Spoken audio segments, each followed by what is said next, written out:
Hey there, me, Kimberly. I've been cleaning my kitchen and I just decided to take a break and share with you what I've been pondering this week. And it is, what would Jesus do? WWJD.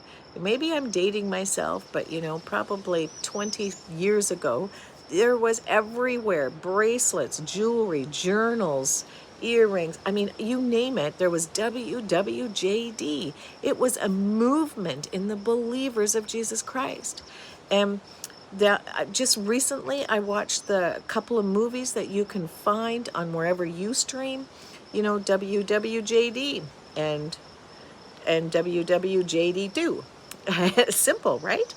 And anyways, they were made from a very old book called In His Steps, which is a fictional story that is well worth your read. And I believe it was his great-great-grandson that wrote the book WWJD. Now, the theory is that we take notice in our lives, in all situations, with all people. We stop and ask ourselves before we make decisions, what would Jesus do if he were me? What would Jesus do if he were you?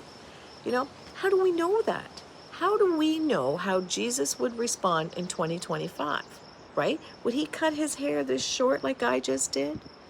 Would he, stay home on his porch when the world is going to, wearing a handbasket?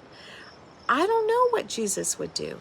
I do know how some of what he would react and how he would treat the people around him, and like I would in my life, should in my life. How do I know that? Because I read my Bible, people. And specifically read Matthew, Mark, Luke, and John. And these are stories from 4 different perspectives from the disciples of what Jesus did, how he acted, how he reacted, what he taught, and how he treated people, how he responded to rejection and criticism.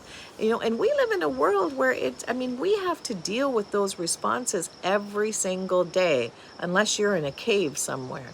So, here are some just quick things that Jesus says in Matthew chapter 7. He's saying, don't pick on people. Don't jump on their failures. Don't criticize their faults. He's saying, don't be flip with the sacred. He's saying, don't bargain with God. Be direct. Ask for what you need. He says, here's a simple rule of thumb guide for behavior. Ask yourself what you want people to do for you, and then grab the initiative and do it for them.